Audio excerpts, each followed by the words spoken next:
दिवसा लिहिलेलं रात्री गायब, असं का घडलं संत गोस्वामी तुलसीदास यांच्या बाबतीत?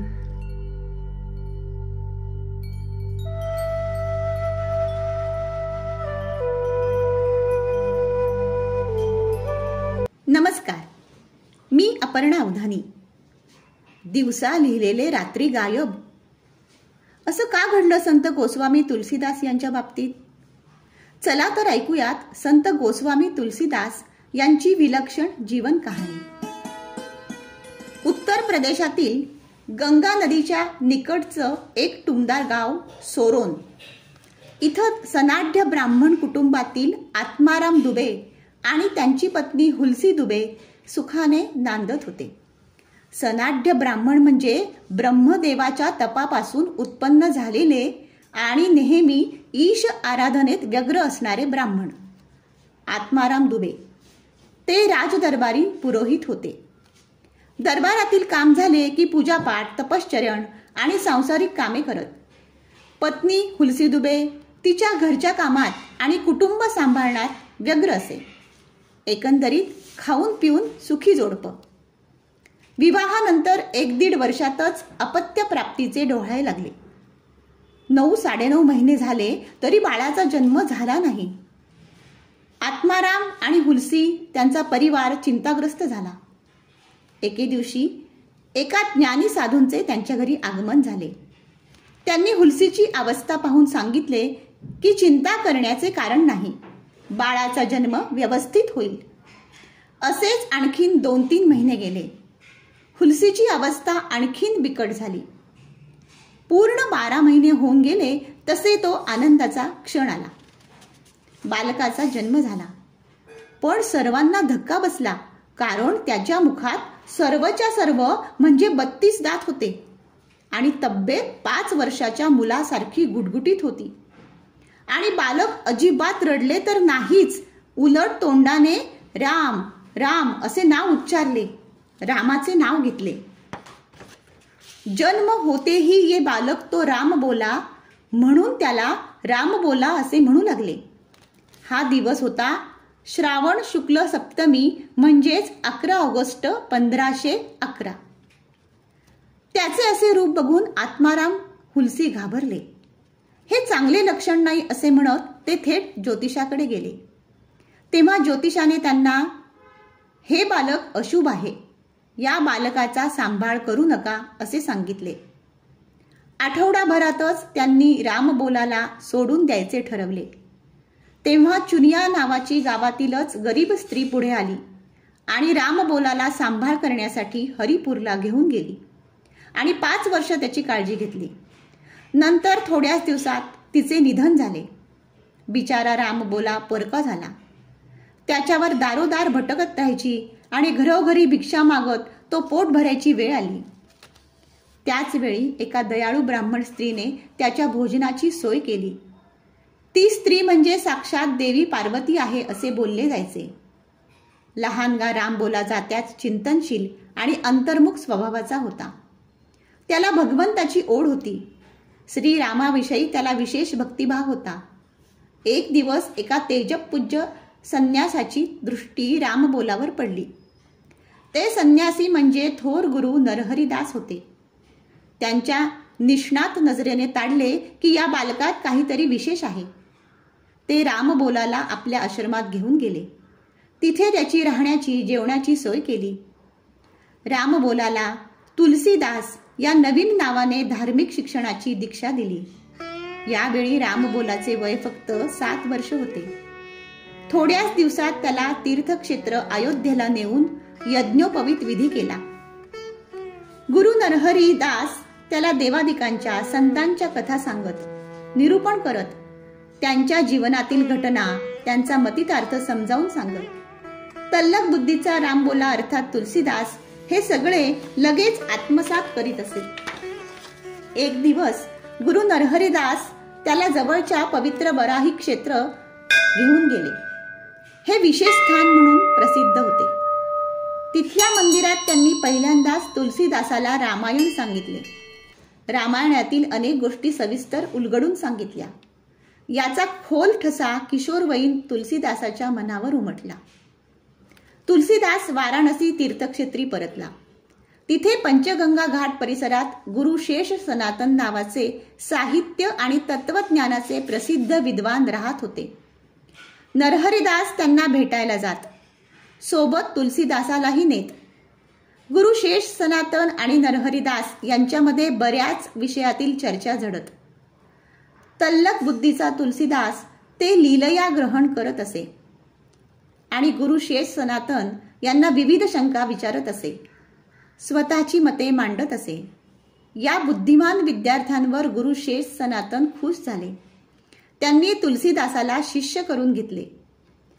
तिथल्या पुढील 15-16 वर्ष तुलसीदासांनी गुरु शेष सनातन यांच्याकडून संस्कृत व्याकरण, 4 वेद, 6 वेदांग, ज्योतिष, हिंदू तत्वज्ञान असे वेगवेगळ्या विषयांचे अध्ययन केले.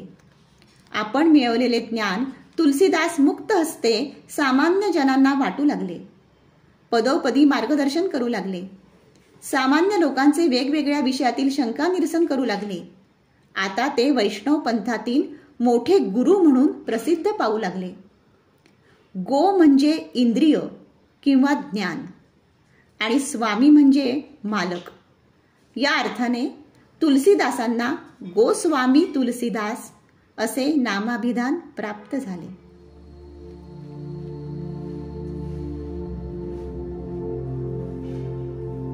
आता तुलसीदासांची 40शी उलटून गेली होती. पराशर गोत्र असलेल्या ब्राह्मण दीनबंधू पाठक यांच्या रत्नावली या सुशील आणि सुंदर मुलीशी त्यांचा विवाह झाला. वर्षभरानंतर दाम्पत्याला तारक नावाचा मुलगा झाला. पण काही महिन्यातच अचानक त्यांचे दुर्दैवी निधन झाले. दाम्पत्य खूप दुःखी झाले. समजूतदार रत्नावलीने निराश पतीच्या दुःखावर फुंकर घालत या अवस्थेतून बाहेर काढले. या प्रसंगानंतर दोघांमधील प्रेम आणखीन दृढ झाले. पती पत्नींचे एकमेकांवर निस्सीम प्रेम होते. तीही त्यांच्याशिवाय आणि तेही पत्नीशिवाय राहत नसत. दोघांचा दृष्ट लागावा असा सुखी संसार सुरू होता. एक दिवस तुलसीदास गंगा स्नानासाठी नदीवर गेले होते. परत येऊन पाहतो तर दाराला कुलूप दिसले. आई खूप आजारी असल्याने रत्नावली भावाबरोबर माहेरी गेल्याचे शेजाऱ्यांकडून कळल्यावर ते थोडे निश्चिंत झाले. स्वतः जवळच्या किल्लीने घरचे दार उघडले. मन थाऱ्यावर नव्हते. खाण्याची इच्छा होत नव्हती. पण ताट वाढून घेतले. तोंडात गेलेला घास घशातून खाली उतरत नव्हता. ताट बाजूला सारून ते खाटेवर पडून राहिले. रात्र वाढत होती. तसतशी त्यांची मनाची तगमगही वाढत होती. शेवटी न राहून ते घराबाहेर पडले. काळोखी रात्र, विजांचा कडकडाट आणि ढगांचा गडगडाट चालू होता. प्रचंड पाऊस, नदीला पूर आलेला. अशा स्थितीत त्यांनी नदी पात्रात उडी घेतली. पोहून पैल तीराला पोहोचले आणि मध्यरात्रीच्या सुमारास रत्नावलीच्या माहेरी आले. रात्र असल्याने माडीचे दार बंद होते. रत्नावली वरच्या खोलीत असेल असे समजून त्यांनी खालचे दार न वाजवता वर कसे जाता येईल या विचाराने वर पाहिले. तेव्हा त्यांना काहीतरी लोंबताना दिसले.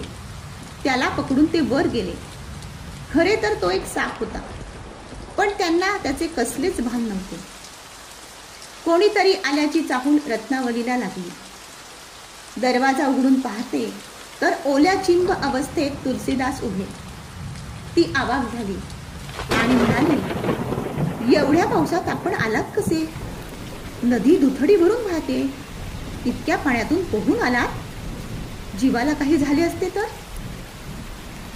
क्षणभर शांत होऊन ती पुढे म्हणाली, माझ्यावरील प्रेमासाठी तुम्ही आलात हे खरे आहे, पण माझा हा देह नश्वर आहे. शरीराचे सौंदर्य काळाच्या ओघात टिकणार नाही. शाश्वत सौंदर्य व सत्यरूपी श्रीरामावर तुम्ही एवढेच भरभरून प्रेम केले असते तर निदान त्यांचा साक्षात्कार झाला असता. आयुष्याचे कल्याण झाले असते. रत्नावलीच्या बोलण्याने त्यांचे डोळे उघडले. आल्या पावली ते घराबाहेर पडले. रत्नावलीने त्यांना खूप अडवण्याचा प्रयत्न केला, पण ते थांबले नाहीत. त्यांना साक्षात्कार झाला होता. ते उलट म्हणाले, तूच माझी गुरु आहेस, प्रकाश दाखवलास, सत्याचा मार्ग दाखवलास. मी निघतो श्रीरामांच्या शोधात. त्या क्षणी तुलसीदासांनी गृहत्याग केला. पवित्र प्रयाग नगरीला येऊन पोहोचले. यापुढे श्रीरामाच्या सेवेतच जीवन कंठायचं ठाम निर्धार केला आणि संन्यास आश्रम स्वीकारला. संन्यासानंतर तुलसीदासांनी आपला बहुतेक काळ वाराणसी, प्रयाग, अयोध्या आणि चित्रकूट येथे घालवला. अनेक ठिकाणांना भेटी दिल्या. त्यांनी देशभर संचार केला. विविध लोकांचा अभ्यास केला. संत आणि साधूंना भेटले आणि ध्यानधारणा केली. यथावकाश हे रामानंद पंथाचे अनुयायी बनले. काही काळानंतर तुलसीदास वाराणसीला आले आणि तिथल्या लोकांना रामकथा सांगू लागले. एके दिवशी रामकथा सांगून झाल्यानंतर त्यांना चित्रविचित्र वेशात अनोळखी अद्भुत व्यक्ती भेटली आणि साक्षात हनुमानजींचा पत्ता सांगितला. तुलसीदास हनुमानजींना भेटले आणि त्यांना प्रभू रामचंद्रांचे दर्शन देण्याची विनंती केली. हनुमानजी म्हणाले, तुम्हाला प्रभू रामचंद्रांचे दर्शन चित्रकूटमध्ये मिळेल.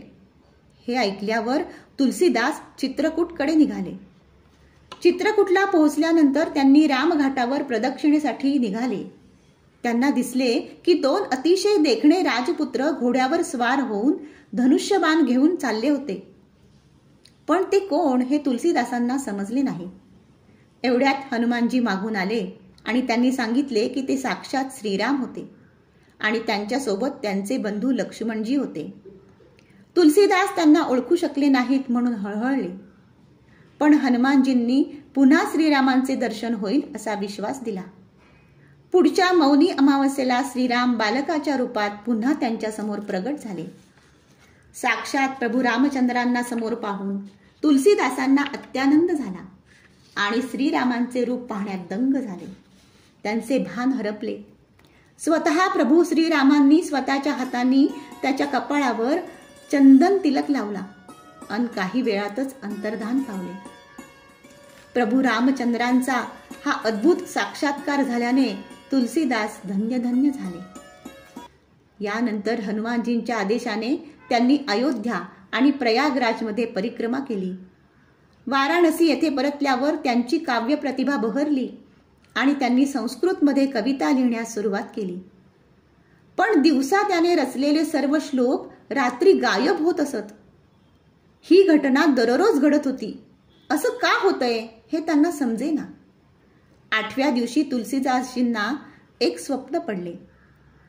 स्वप्नात भगवान शिव प्रकटले आणि म्हणाले, मी तुझ्या काव्य प्रतिभेने प्रसन्न झालो आहे, पण तू संस्कृत भाषेत का लिहितोयस? सामान्य जनांना आकलन होईल का? त्यापेक्षा त्यांच्या भाषेत काव्य लिही. तू यासाठी अयोध्येत जाऊन राहा. माझ्या आशीर्वादाने तुझे काव्य सामवेदासारखे रसाळ होईल. तुलसीदासजींनी त्यांची आज्ञा स्वीकारली आणि काशीहून थेट अयोध्येला गेले.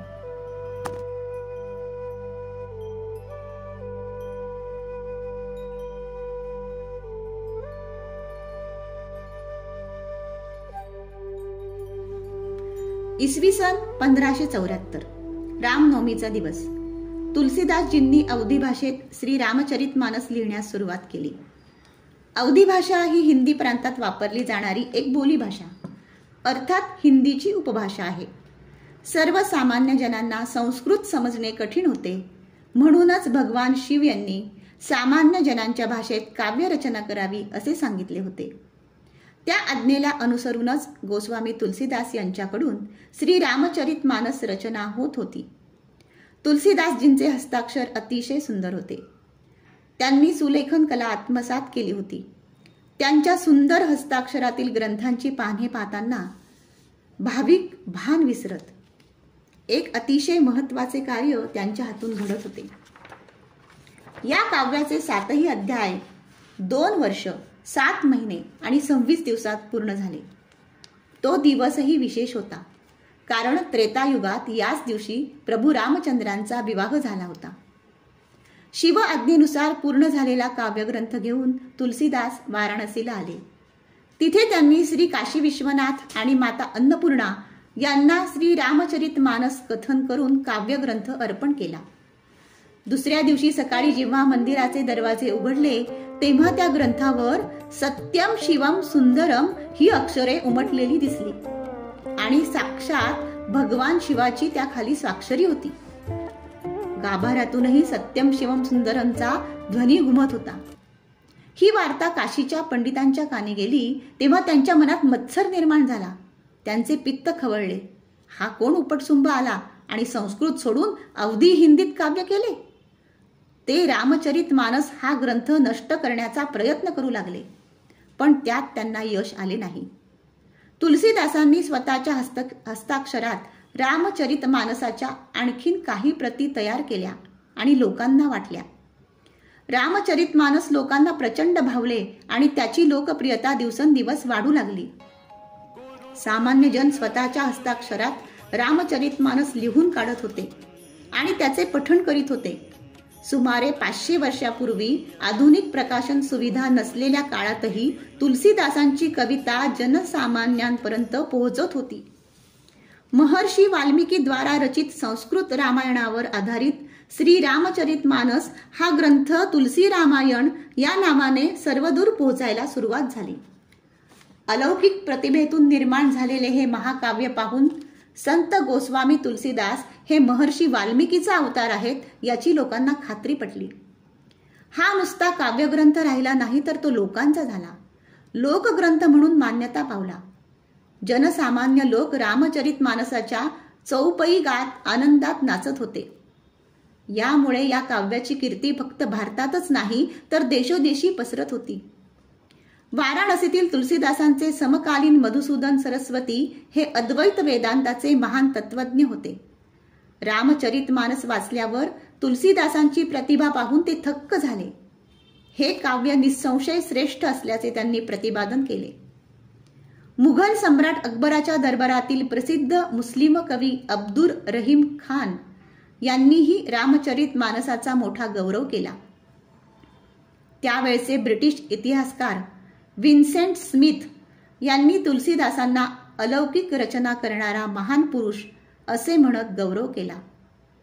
त्याचबरोबर पाश्चात्य तज्ज्ञ सर जॉर्ज ग्रियर्सन, रॅल्फ ग्रिफिथ यासह अनेक विद्वानांनी रामचरितमानसाला उत्तर भारताचे बायबल असे म्हणत श्रेष्ठ दर्जा दिला. गुरुपद रज मृदु मंजुल अंजन नयन अमीय दृगदोष विभंजन. रामचरितमानस सोबतच तुलसीदासांनी अवधी आणि ब्रज भाषेत हनुमान चालिसा गीतावली, पार्वती मंगल, कृष्ण गीतावली, जानकी मंगल, रामललान हछू, दोहावली, वैराग्य संदीपनी, रामाज्ञा प्रश्न, सतसई, बरवई रामायण, कवितावली, हनुमान बाहुक, कली धर्माधर्म निरूपण, रामशलाका, संकटमोचन, छप्पय्य रामायण अशा अनेक ग्रंथांची रचना केली. या पांडित्यामुळे गोस्वामी तुलसीदासांची दिग्गज संत कवींमध्ये गणना होऊ लागली. गंगेच्या लोलार कुंड आणि लोलार घाट या परिसरात तुलसीदासांचा नेहमी वावर असायचा. त्यामुळे लोलार घाट हा तुलसी घाट म्हणून प्रसिद्ध पावला. तिथून जवळच तुलसीदासांनी संकटमोचन हनुमान मंदिर बांधले, जे पुढे लाखो भाविकांचे श्रद्धास्थान बनले. तुलसीदासांनी रामकथा नाटकद्वारे सादर करण्याची परंपरा पुन्हा सुरू केली. अर्थात ही त्यांच्याच रामचरितमानस या काव्यावर आधारित होती. रामलीला या नावाने ती प्रचंड लोकप्रिय झाली. यामुळे सामान्य जन रामभक्तीत नाहून निघाले. युनेस्कोने 2008 साली या पारंपरिक रामलीलेची वर्ल्ड कल्चरल हेरिटेज अर्थात जागतिक सांस्कृतिक वारसा यादीत नोंद केली आहे. आयुष्याच्या उत्तरार्धात तुलसीदास काशीच्या प्रसिद्ध अशा 80 घाटावर राहू लागले. तेव्हा रात्री कलियुग मानवी रूपात येऊन त्यांना त्रास देऊ लागले. तेव्हा तुलसीदासजींनी हनुमानजींचे स्मरण केले. हनुमानजी त्यांच्यासमोर प्रकट झाले आणि निर्भयतेसाठी प्रार्थना श्लोक लिहिण्यास प्रेरणा दिली. तेव्हा त्यांनी आणखीन एक हिंदी बोलीभाषा ब्रज भाषेमध्ये विनय पत्रिका हा स्तोत्र गीतांचा संग्रह रचला आणि प्रभूंच्या चरणी समर्पित केला. प्रभू श्रीरामांनी स्वतः त्यावर स्वाक्षरी केली. विनय पत्रिकेत विविध देवदेवतांची स्तुती आणि त्याचबरोबर रामभक्तीची आळवणी केली आहे. विनय पत्रिका ही देखील गोस्वामी तुलसीदासांची महत्त्वाची रचना मानली जाते. तुलसीदासांनी आता 100 पार केली होती. आपले जीवन कार्य संपत चालले आहे याची जाणीव वाढीस लागली होती. दिनांक 30 ऑगस्ट इसवी सन 1623 श्रावण महिन्याच्या शुक्ल पक्षाच्या 7व्या दिवशी गोस्वामी तुलसीदासांनी राम राम असा जप करत वयाच्या 112व्या वर्षी आपल्या शरीराचा त्याग केला. एका थोर रामभक्ताचे आणि महान संत कवींचे पर्व संपले होते.